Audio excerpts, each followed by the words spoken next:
Paz e graça. Hoje nós vamos refletir sobre um dos temas mais importantes do Evangelho: o discipulado. Discípulo é aluno. E será que aqui na igreja nós estamos ensinando as pessoas a serem verdadeiramente discípulos de Jesus? Porque hoje em dia o que nós vemos é que as pessoas vão à igreja para pedir as coisas a Deus, para pedir bênçãos a Deus, mas o serviço é uma marca fundamental do discípulo de Jesus.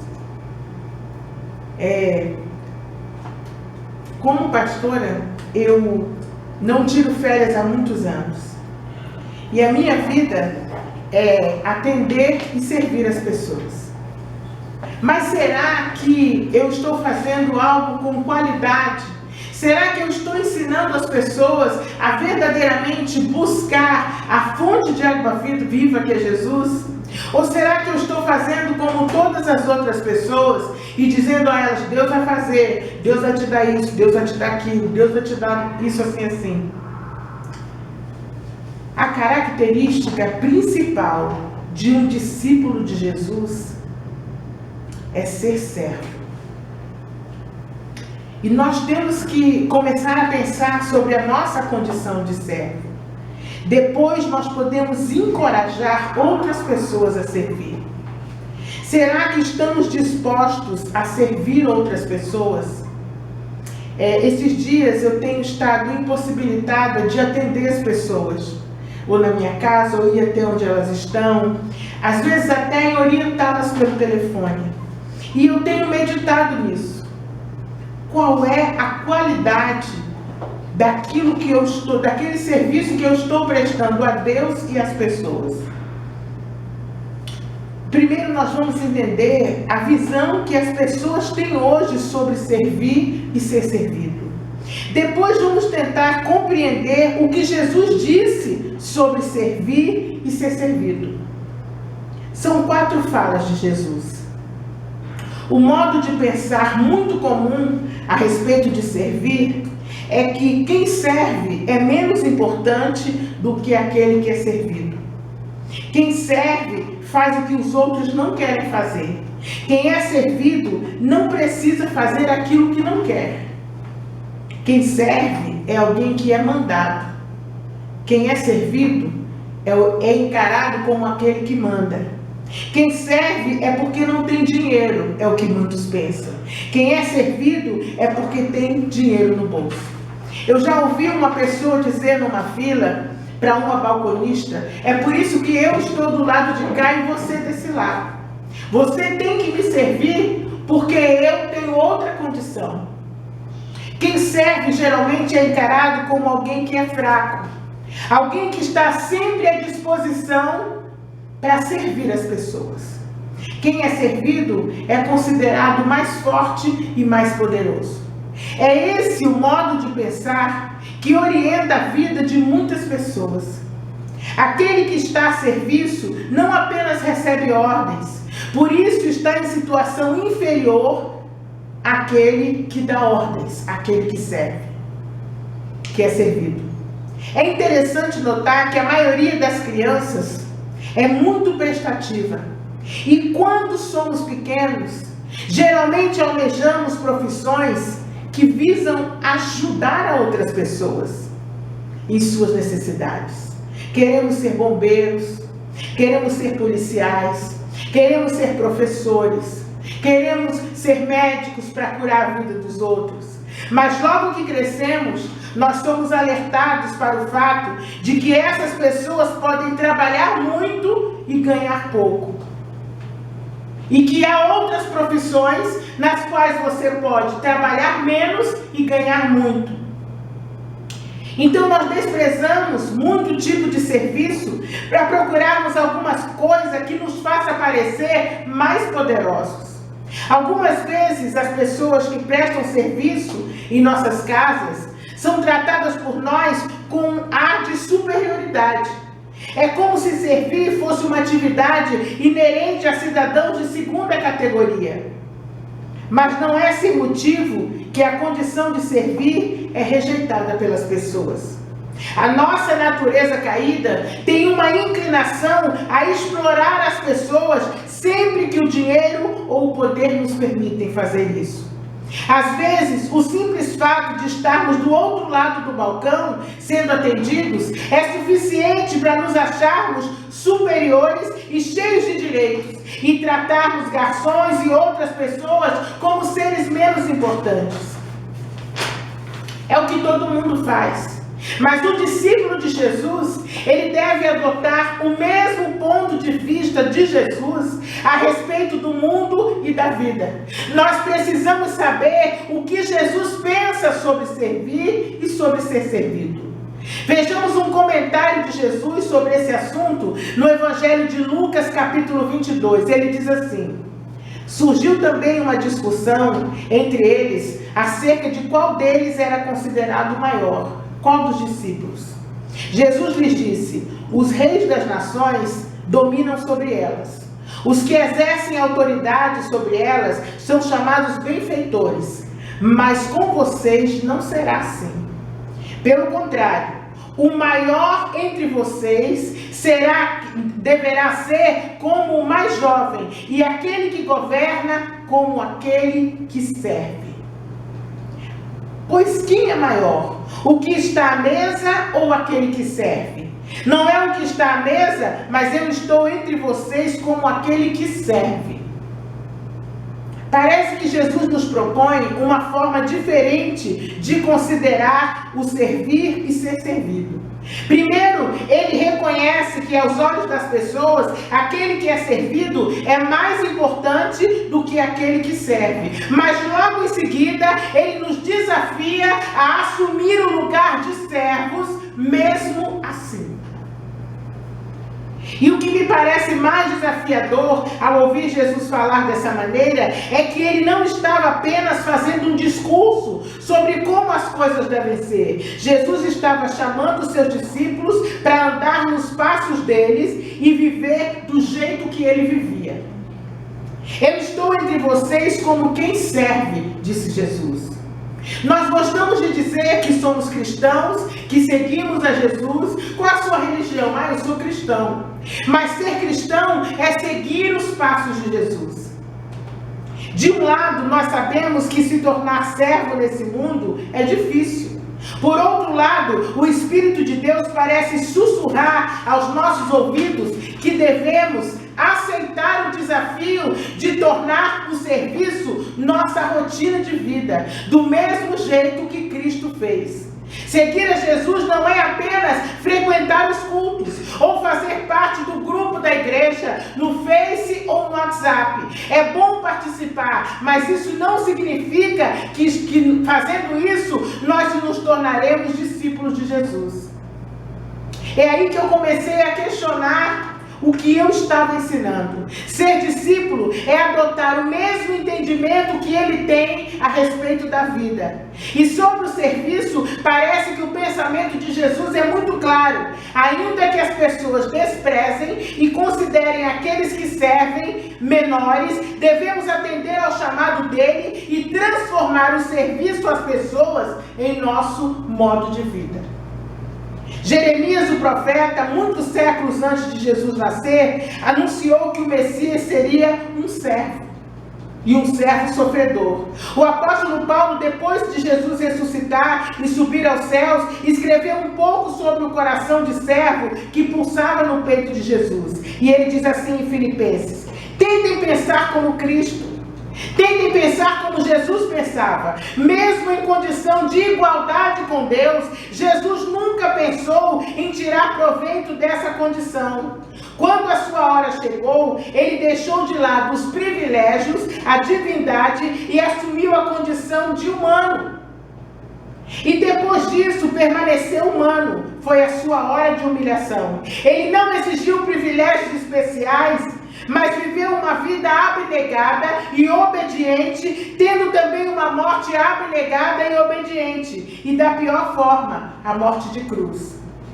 O nosso primeiro desafio é romper com a ideia de que servir é coisa de gente sem importância. No Evangelho de Jesus, são importantes aqueles que cultivam um coração de servo. Pessoas assim estão sempre com o coração disposto a se doar. Quando rejeitamos o entendimento de que servir é algo ruim e pensamos como Jesus sobre servir e ser servido, então nós estaremos livres para desenvolver o coração de servo que recebemos da parte de Deus. Todo mundo quer que Deus fale com ele. Todo mundo quer ouvir a voz de Deus. Todo mundo quer que Deus nos guie no lugar certo. Mas nós precisamos ser servos primeiro, para que o Espírito Santo possa nos guiar em tudo o que nós queremos. É preciso examinar o que Jesus pensa sobre isso. É difícil exagerar a importância que Jesus dá a um coração disposto a servir a Deus e as pessoas. Ele afirmou essa importância quando colocou o serviço no centro da sua missão aqui na terra. O centro da missão de Jesus era servir. Ele disse assim, em Mateus 20, 28, a vossa maneira de proceder deve ser a mesma que a minha, porque eu, o Filho de Deus, não vim para ser servido, mas para servir e dar a minha vida para a salvação de muitos. Está muito na moda definir uma missão pessoal. Jovens executivos hoje, e muitas pessoas, se alguém quer fazer um concurso, se alguém quer desenvolver alguma profissão, contrata um coach para ajudá-los a decidir suas missões pessoais. Isso é, para onde eles vão dirigir suas vidas e concentrar seus esforços. Está muito na moda. Para tudo você contrata um coach. Algo que pode ser muito útil de verdade. No entanto, parece que para Jesus isso estava muito claro e servir estava no topo da agenda dele. E na sua agenda, qual é a posição que o serviço ocupa? Como você ajuda na obra de Deus? Como você serve a Deus? Você se dispõe a ser coach de alguém? Muitas pessoas me chamam de coach. Pastora, você é minha coach. Eu não gosto muito dessa expressão. Existe uma outra fala de Jesus sobre servir e ela explica a mentalidade de Jesus sobre servir e ser servido, sobretudo nesses tempos, que nós somos chamados a nos dividir em 1000 frentes. Ele disse assim, ninguém pode servir a 2 senhores, porque odiará a um e amará o outro, ou se dedicará a um e desprezará o outro. Vocês não podem servir a Deus e a Mamon. Servir a Deus e as pessoas em nome de Deus é algo que ocupa toda a nossa vida. É uma ocupação que vai durar toda a nossa vida. O discípulo de Jesus é um servo de dedicação exclusiva e em tempo integral. Eu sei que a maioria das igrejas hoje encara a vida cristã e encara Jesus como alguém que pode dar para você ou te ajudar a conquistar um monte de coisas. Mas esse não é o Evangelho de Cristo. O verdadeiro Evangelho nos chama a ser discípulos. O verdadeiro Evangelho nos chama a servir.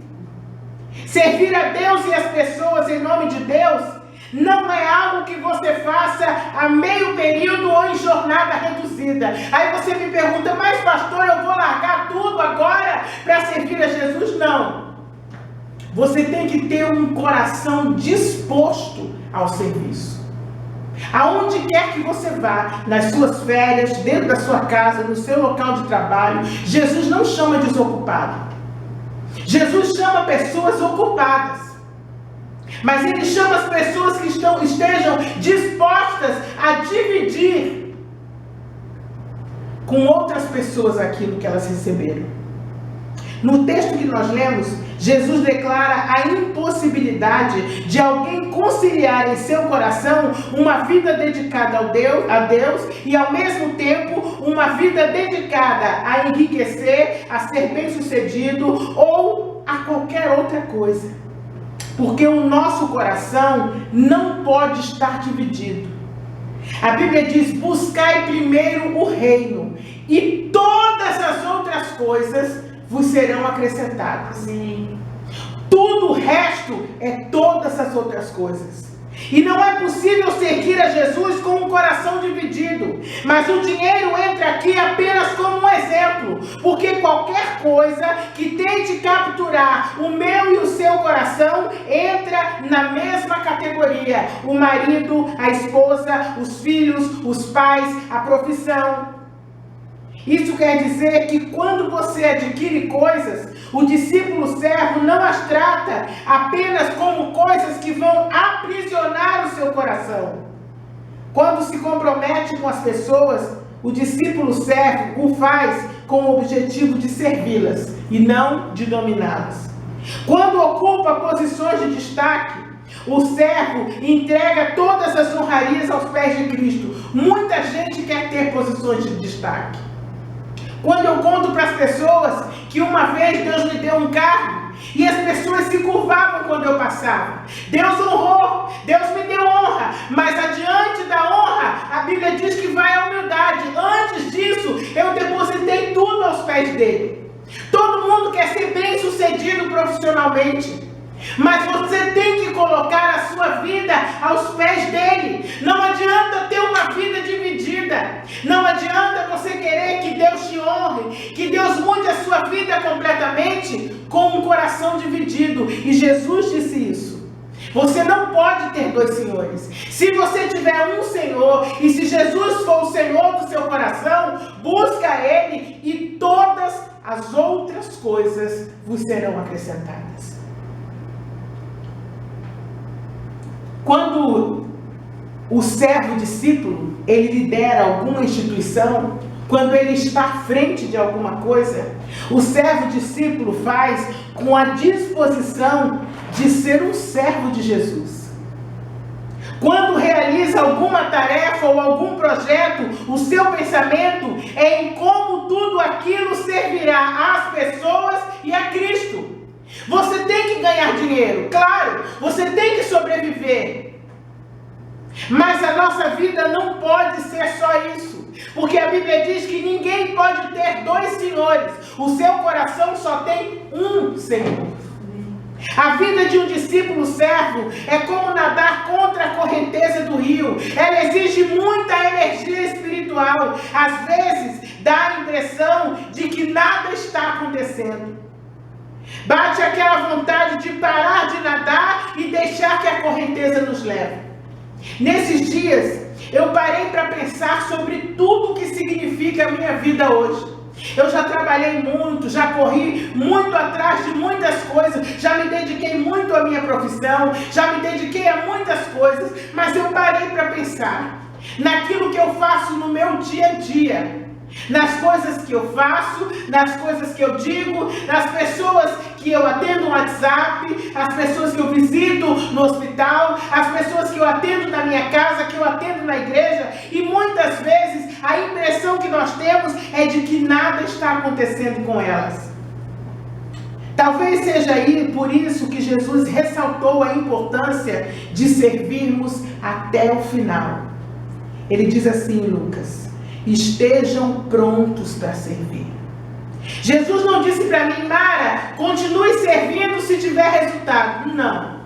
Ele disse: estejam prontos para servir. Conservem acesas as suas candeias, como aqueles que esperam seu Senhor voltar de um banquete de casamento, para que quando ele chegar e bater, vocês possam abrir a porta para ele imediatamente. Servir, irmãos, não é uma coceira que dá e depois passa.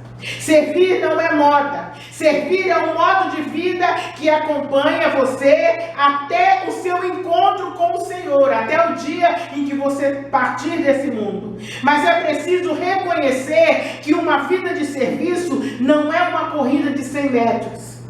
É uma longa maratona.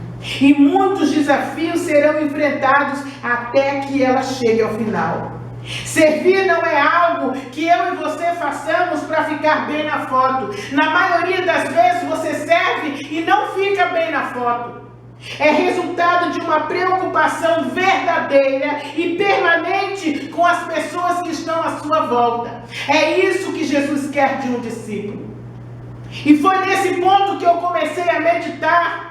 Se também aqui nessa igreja nós não estávamos ensinando e guiando as pessoas a outra coisa. Porque ser discípulo é isso. Não é um cargo que você assume e sai dele quando você quer. Não é um cargo que você assume e alguém te exonera dele. Não é uma profissão da qual você possa desistir ou se aposentar. Servir é para sempre. Nós somos servos de Cristo. Por isso é preciso que sejamos revestidos de amor do alto, que abracemos a mentalidade de Cristo e nós possamos permitir que o Espírito de Deus possa ser transplantado em nosso coração, para que nós possamos nos tornar servos. Servir não dá ibope. Muita gente gosta dos holofotes. Ir para um lugar pregar, cantar, orar para que as pessoas vejam. Mas isso não é servir. Servir não é esperar recompensa.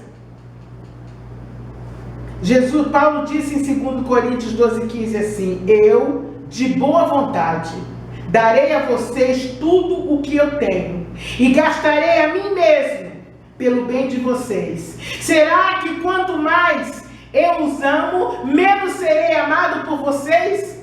A agonia dele, que ele via que ele pregava e que aos olhos dele parecia que nada adiantava. Só que hoje nós vemos o resultado da obra de Paulo.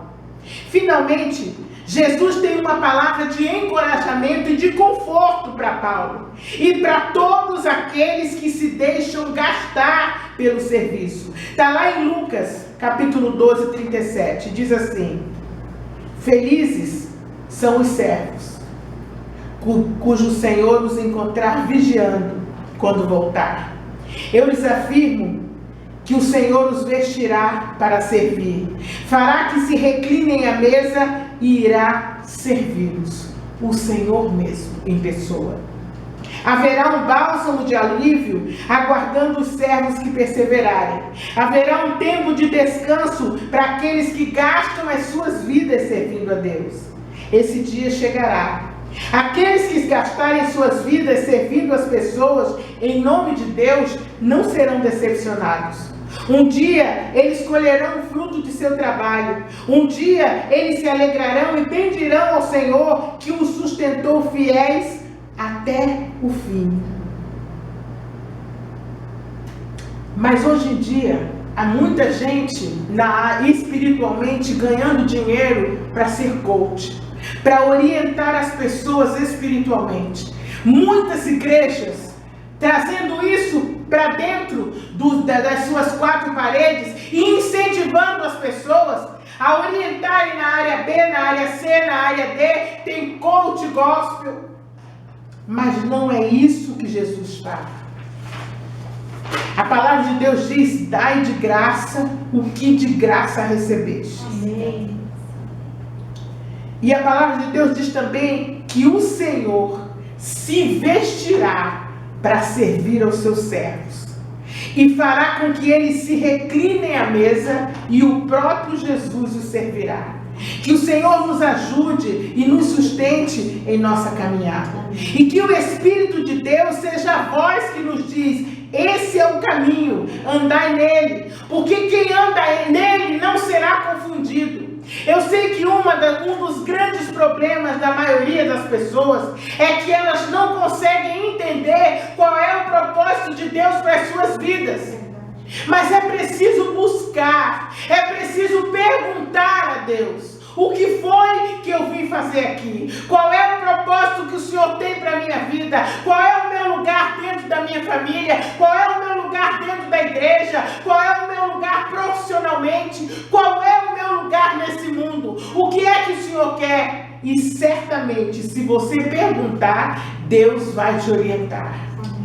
Você não vai andar batendo cabeça, porque a Bíblia diz que nós precisamos cair no rio de Deus. Enquanto você não cai no rio de Deus, você luta contra a correnteza. Você luta contra as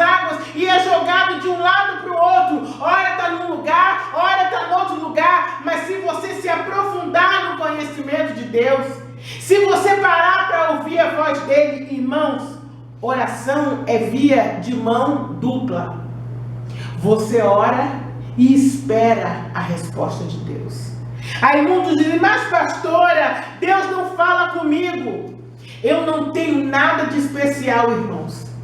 Nem profissionalmente, eu sempre disse isso em sala de aula, eu não sou superdotada, não sou especial em nada, tudo que eu fiz na minha vida foi com muito esforço. Se hoje eu estou aqui dando aula e na vida espiritual não é pelo meu esforço, é pela misericórdia de Deus, mas eu busco isso.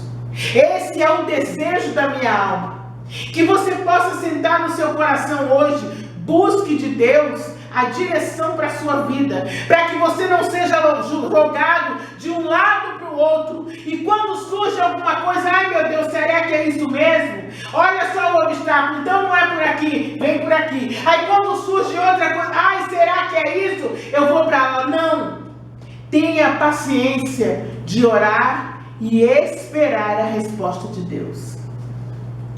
Não dê ajuda para Deus. Não faça primeiro para esperar a resposta de Deus depois. Não se deixe enganar também pelas circunstâncias. Na semana passada, a mensagem foi sobre uma viagem de Paulo. Tudo parecia bem. Quando eles saíram, o tempo estava ótimo, parecia que tudo ia dar certo. De repente, o tempo mudou e tudo deu errado. O barco naufragou, eles perderam tudo, só não perderam as suas próprias vidas. Porque Deus disse que a vida deles seria salva. Então não fique olhando só as circunstâncias. Busque orientação de Deus, espere Deus falar, e se você tiver dúvida, fale com Ele, Senhor, se essa porta for sua, abra, se não for sua, feche. Eu não quero subir se o Senhor não for comigo. É que muitas vezes as coisas aparecem na vida da gente e nós queremos a todo custo.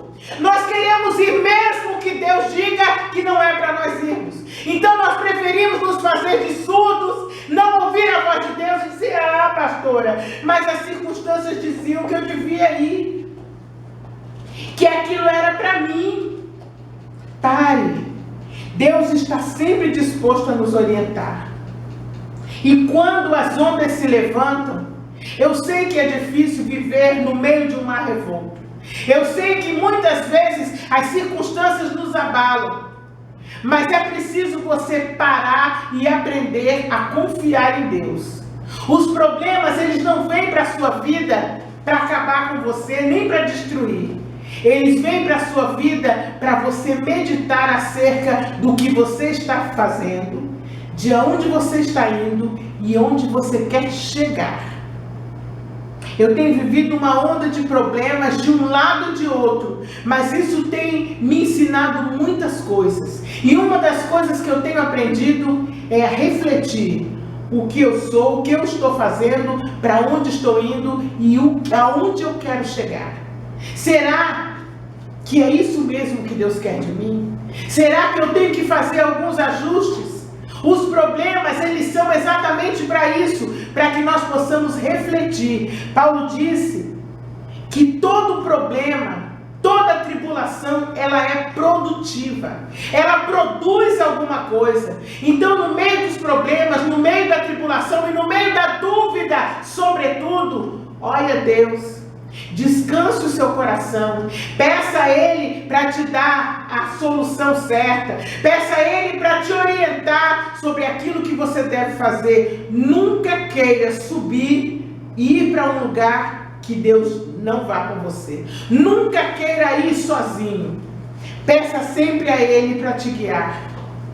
Jesus querido, muito obrigada, Senhor, por tua palavra.